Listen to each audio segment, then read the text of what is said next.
iteka n'umunezero ntangereye vyo gusubira kubana namwe banywanyi bacu mubana natwe mu makuru n'ibiganiro vya misi yose tubandanya gushikiriza kuri no mbonesha kure yacu kandi yanyu Umuhuza TV. Uyu n'umwanya tugiye kubagezako amakuru y'ibiriko biravugwa bigezweko ngaha mu gihugu c'u Burundi, akaba ari amakuru tuza kugaruka kuri vyinshi bitandukanye cane kubiriko biravugwa mu gisata ca politike be n'igisata c'ubutungane. Ni amakuru tuza kugaruka ku manza zitatu zikomeye cane zihuza igisata c'ubutungane ndetse n'igisata c'agateka kazina muntu. Muri ano makuru turaza kugaruka ku rubanza rwa Christophe Sahabu. Dr Christophe Sahabu uyu akaba ari umuganga washinze ibitaro vy'akarorero mu karere kose vyo kuvura amaso Kila Hospital. Turaza kandi kugaruka ku rubanza rwa General Arengiyome Bunyoni kuko kuwa gatanu w'indwi iheze General Arengiyome Bunyoni yari yasavye sena nahinyuzwa mu gisata cayo cagasambura amanza kwerekurwa vy'agateganyo kubera amagara yiwe abangamiwe. Nawe turaza kugaruka ku kungene yaburanye ndetse n'ingingo ya sentare yasohotse ku munsi w'ejo ku gisabo ca Arengiyome Bunyoni. Turaza kandi kugaruka nanone mu yandi makuru avuga ku nkuru iriko iravugwa kuri Colonel Muporo.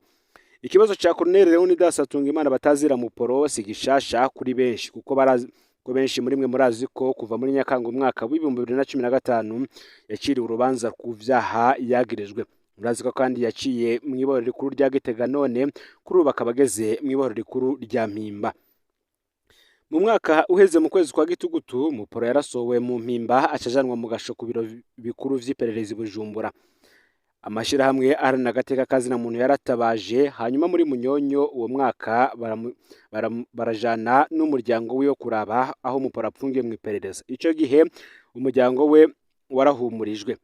Kuri ubu rero Colonel Muporo ngo nawe hari biriko biramushikira mu kibanza afungiyemwe n'abakozi b'iperereza, aje tugira tuze tugaruke ko muri ano makuru. Turagaruka ku bagabo batatu, General Arengiyome Bunyoni, tuza kugaruka kuri Dr Christophe Sahabu ndetse na Colonel Leonidas Atungimana batazira Muporo. Ufyonde subscribe niba utari wafyonda ko kugira ngo utoje ucekanwa n'adushikiriza usangiza no makuru bagenza aho bari hose kugira ngo nabo baje baraho mu bambere bashikirwa n'abiriko biravugwa bigezwe ko ngaha mu gihugu c'u Burundi, hanze y'imbibe z'igihugu c'u Burundi ndetse no mu makungu ya kure. Ndabaye kaze muri ano makuru. Ku munsi wa gatanu w'indwi iheze nibwo vyari bitegekanijwe ko urubanza rwa General Arengiyome Bunyoni rusubira gutangura muri sena nahinyuzwa mu gice carwo cagasambura amanza. Mu cicaro ca mbere no mu gice c'iyungururizo aho nyene muri sena nahinyuzwa, General Bunyoni yari yaciriwe gupfunga ubuzima bwiwe bwose no kunyagwa amatungo atari make. Aha yaragirijwe ivyaha bikomeye birimo kugerageza kwica umukuru w'igihugu akoresheje amangetengete. Bagenzi we kandi barimo Colonel Desire Uwamahoro ndetse na Colonel Samuel Desino Bamfumukeko bo bahawe ibihano bidashikira ivyo vya Bunyoni. Gasambura amanza ni urwego rwo mu bucamanza rushobora kwemeza ko urubanza rwamaze gucibwa, canke ikarusambura. Mu gihe rusambuye ikirusubiza kuri sentare yaruciye ariko hagasasa abandi bacamanza. Aha tubibutse ko muri gasambura amanza bataburana ku kumenya ko ivyaha vyakozwe canke bitakozwe, ahubwo baharira ku kungene urubanza rutisunze amategeko. Tubibutse ko bimwe mu bihano Arengiyome Bunyoni yari yasabiwe imbere mu mwaka uheze harimwo ibihano bitandukanye, harimo gupfunga ubuzima bwe bwose asigaje kubaho kuri nosi, kuri amande angana n'imiliyoni 7,100 ndetse no kuriha inshuro zibiri amafaranga angana n'amatungo yiwe adasiguritse. Aha rero akaba ari nabwo parike yatangaza ko Bunyoni afise amazu 153 be n'imiduga 55. Ku munsi w'ejo rero senare nahinyuzwa yaraye yanse ko General Bunyoni arekurwa vy'agateganyo. Nkuko twadojeje kubivuga mu ntayi y'icese yo kuwa gatanu heze igenekerezo 14 Ruhuhu uyu mwaka, General Bunyoni yari yasavye senare nahinyuzwa mu gisata cayo cagasambura amanza ko yorekurwa vy'agateganyo kubera amagara yiwe abangamiwe. Bunyoni akavuga ko agwaye diabete y'ubwoko bwa kabiri igeze kure. Yavuga kandi ko imiti ataco ikimufasha kinini, akanavuga ko abayeho yugaranywe agasohorwa iminota 30 gusa, naho nyene kabiri mu ndwi. Bunyoni yavuga ko atinya kazohava apfira aho mu munyororo. Iyi sentare nahinyuzwa yari yamwemereye kumwishura mu masaha 48. Nivyo vyakozwe rero hirya y'ejo. Sentare nahinyuzwa yashinze ko igisabo ca Bunyoni atashingiro gifise. General Bunyoni akazobandanya gupfungwa. Ngo basigaye rero kumenya ko sentare nahinyuzwa yishura igisabo ca kabiri. Bunyoni yasavye ko urubanza rwiwe rusubirwamwo aho azishurwa mu minsi 60 uhereye ku munsi yabisabiye ko, ni ugusigura ko azosubizwa inyuma y'amezi abiri.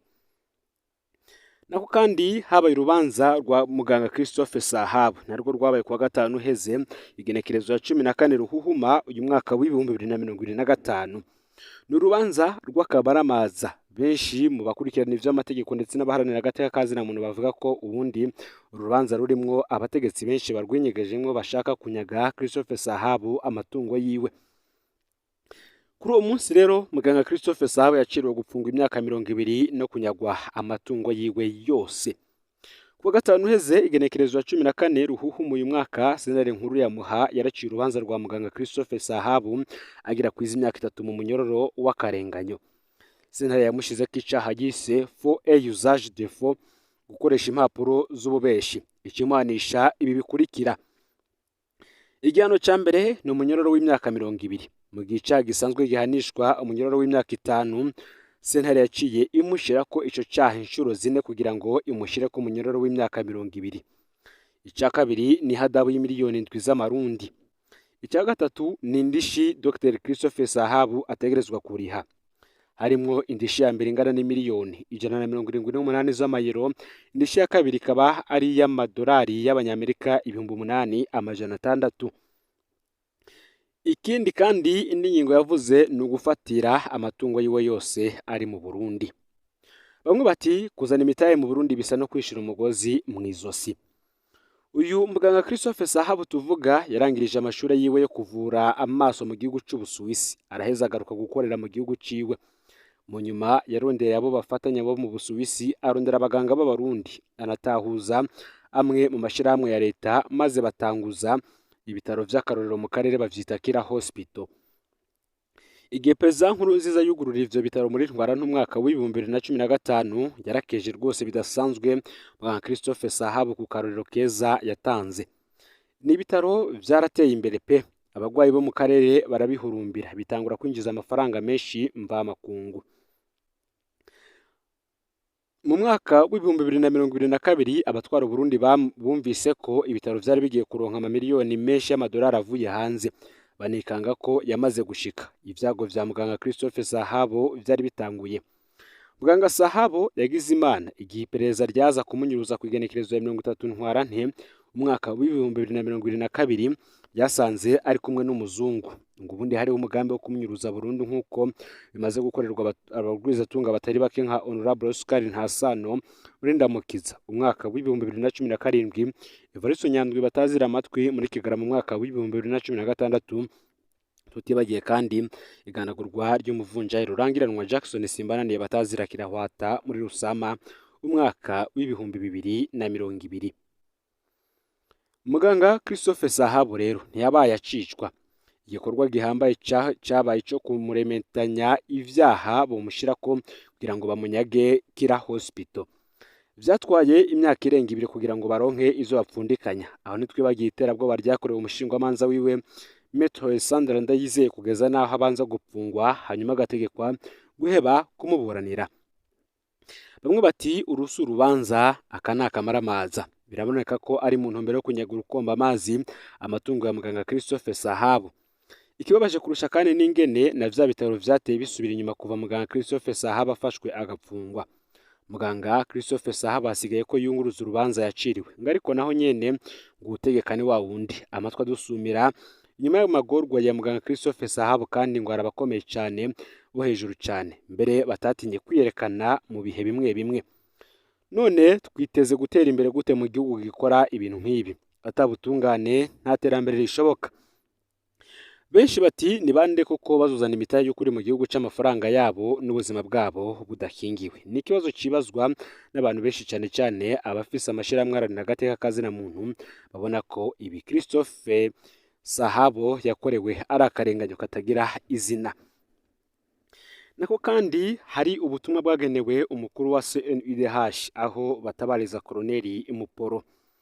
Utinya kubahwa murongo wa CNUDH, ikibazo cha Koloneli Leonidas Atungimana batazira Muporo sigishasha kuri mwebwe. Murazi kapfunzwe kuva muri Nyakanga umwaka w'ibihumbi 2015 murazi ko yaciriwe urubanza rwo ku vyaha yagirijwe, murazi ko yaciye mu iborero rikuru rya Gitega, none yarageze mu iborero rikuru rya Mpimba. Murabizi kandi ko muri Gitugutu umwaka uheze w'ibihumbi 2024 Muporo yasohowe mu Mpimba acazanwa mu gasho ku biro bikuru vy'iperereza i Bujumbura. Murabizi ko twatabaje kenshi, hanyuma muri Munyonyo umwaka w'ibihumbi 2024 marajana n'umuryango kuraba Muporo aho afungiwe mu iperereza. Ico gihe mwagize neza kubera mwashoboye guhumuriza umuryango wiwe. Mu ndwi iheze twararonse amakuru ko Muporo yasohowe mu iperereza, ariko nta kimenyetso na kimwe cerekana ivyo yoba arajanywe. Abajyango ba Colonel Leonidas Hatungimana batazira Muporo buzuye ubwoba, ntibazi uwabo iyo yoba ageze. Amakuru nk'aya aratera ubwoba kuko ashobora kuvamo inyuruzwa ry'umuntu. Uti turabasavye nk'uko mwabikoze muri Munyonyo umwaka weze, musubire mwigore kanatsinda biri mu vyo mujejwe, mushikire mu iperereza mubaze iyo bapfungiye Muporo. Bizoba vyiza cane hamwe mwosubira mukajana umuryango bakabonana. Turabasavye kandi mubaze impamvu iperereza risohora umuntu yamaze kugera mu minwe y'ubutungane rikamusubiza mu gasho k'iperereza. Niriye tegeko ry'u Burundi ryoba riha ububasha OPG ryo gusubira gusambisha abantu bamaze gushika muri parike, eka mbere abamaze kuja mu minwe y'ubucamanza. Iperereza rikuraho ububasha bwo gupfunga umuntu amezi 4 mu busho bwayo ata parike ivyemeje, ata mucamanza avyemeje. Ngo turangije twizera ko kano kamo muzogakorerako mugatabara uyu muryango urushe nk'uko amategeko abibarekurira. Ubu ni ubutumwa bukomeye bwavuye mu ishyirahamwe rikomeye cyane riharanira agateka kazina muntu ngaha mu gihugu c'u Burundi. Hari kandi n'akamo ku maradiyo akorera mu Burundi, Isanganiro nabonesha bene ikinyamakuru Iwacu. Niko turazi ko mukorera mu gihe kitoroshe, ariko mwe nawe no guhamagara umutegetsi mukamubaza mutamututse nawe no birashoboka. Ikibazo ca Colonel Muporo namwe kirabafata, nimuhamagare CNUDH muyibaze uko kino kibazo cifashe kuko yaragiye kumuraba muri Munyonyo umwaka uheze.